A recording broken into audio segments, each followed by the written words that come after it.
Ayo Dosunmu has went from playing starter minutes to finding himself as a reserve on the Chicago Bulls bench. Now with increased talent coming in like Javon Carter and Torrey Craig, I'm here to let you guys know how Ayo Dosunmu can make his case in the Chicago Bulls rotation. And then to end off the show, I got to talk about the Rudy Gobert rumors starting to come up again for some strange reason. I'm going to talk about it, but you know you got to hear the music first. Cognac. Gang.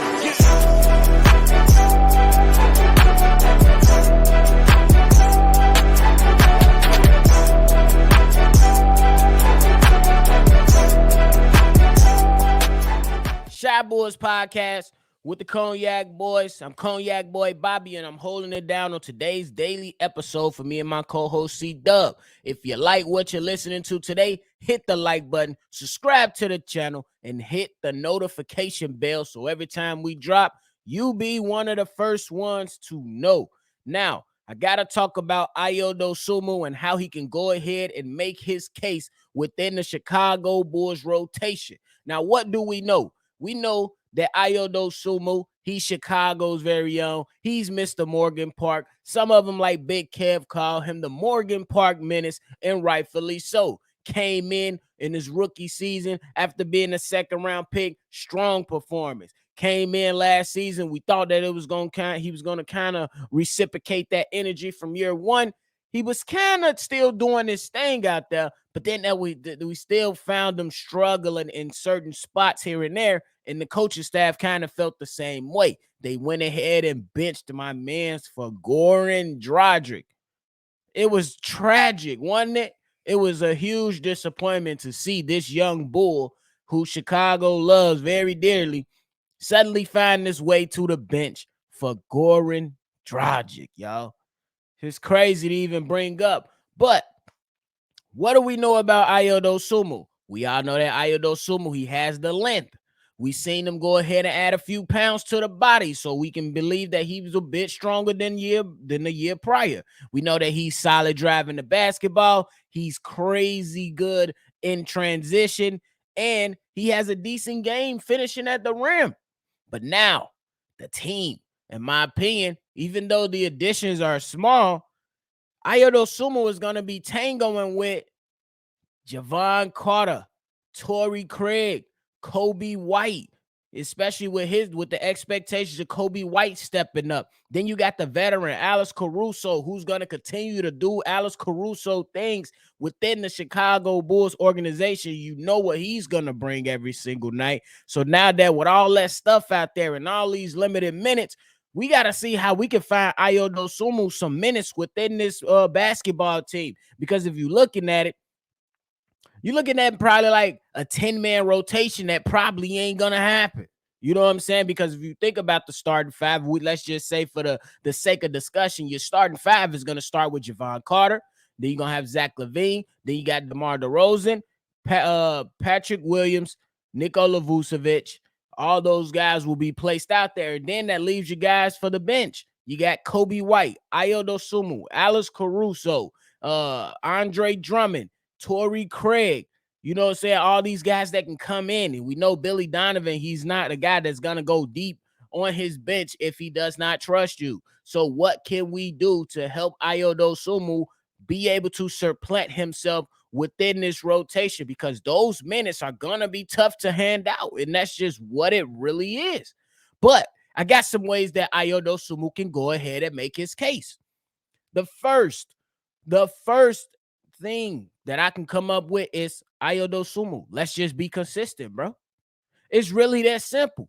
Let's just be consistent in everything that we do. You know what I'm saying? Make sure you go into the games and your coaches know what you're going to bring. You're going to bring energy. You're going to bring defense. You're going to be more decisive in your approach offensively. It's either you're passing it with no hesitation or you're shooting it with no hesitation.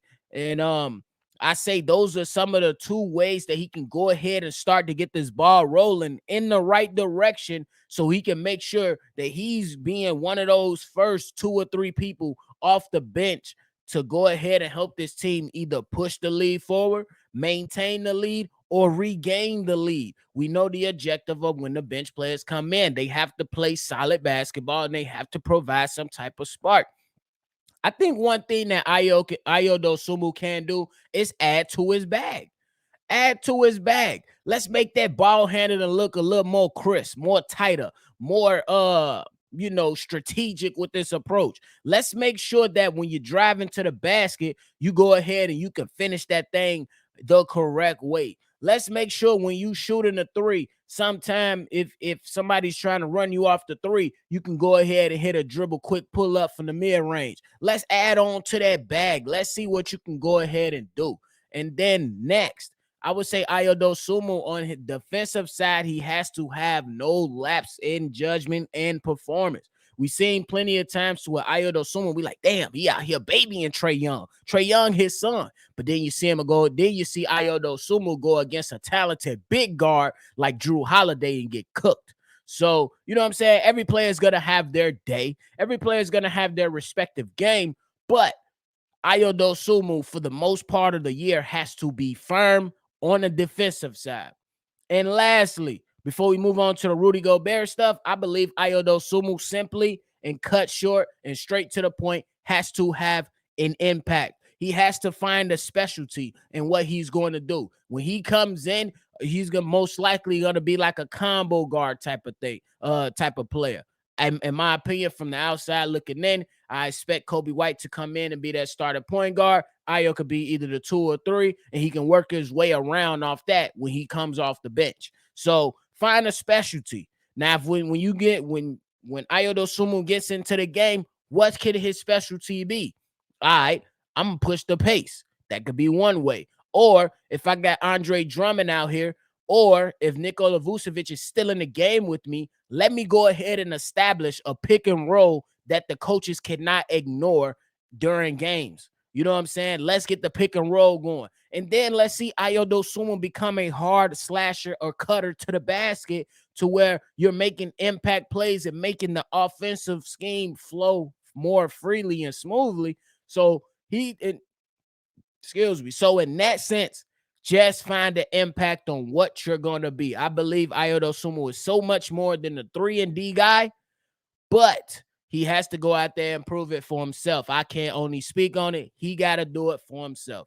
So y'all let me know down below in the comment box how y'all feeling about all that we just discussed and how Ayo Dosunmu can go ahead and make his case within this rotation. How can he earn himself some minutes within this rotation? Let me know in the comment box below. We're going to chop it up for the day.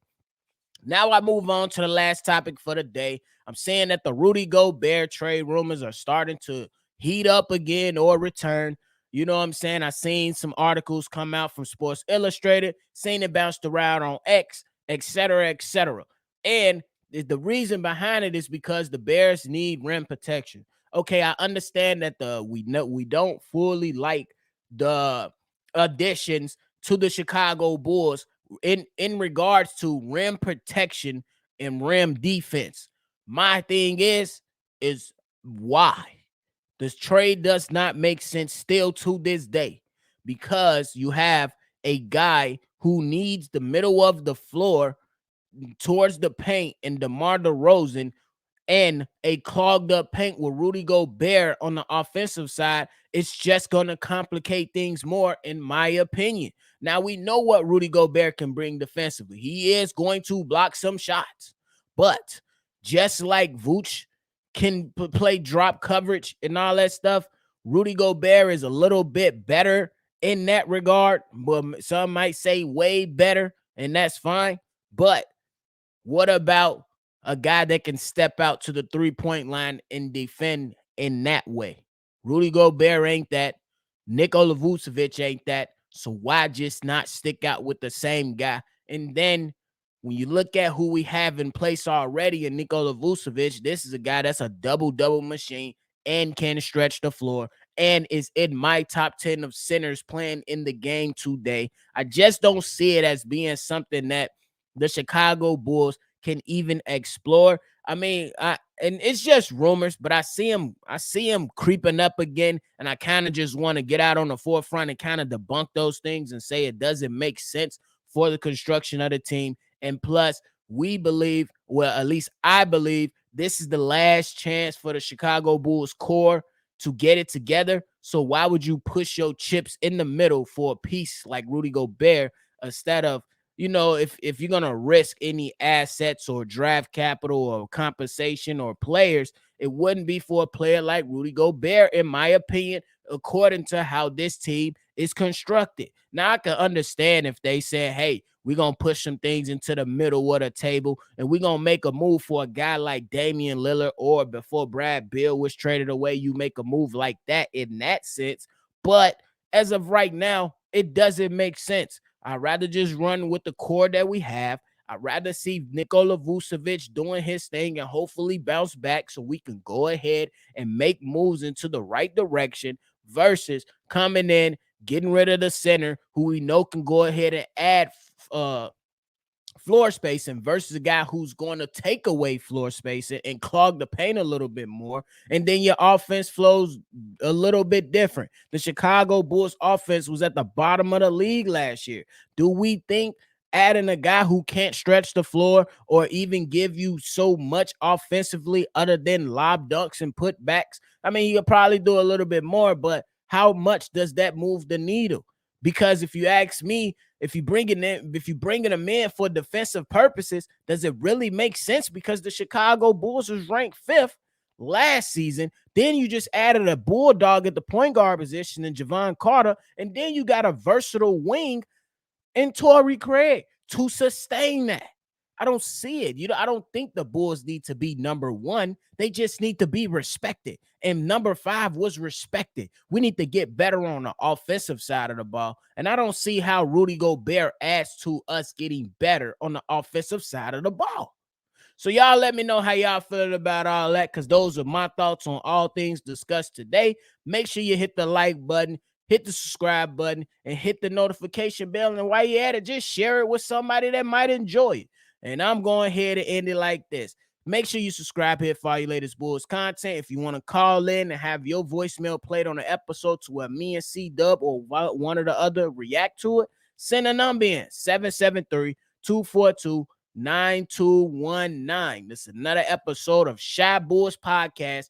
I'm Bobby. I'm going to catch y'all on the next one for sure. Cognac.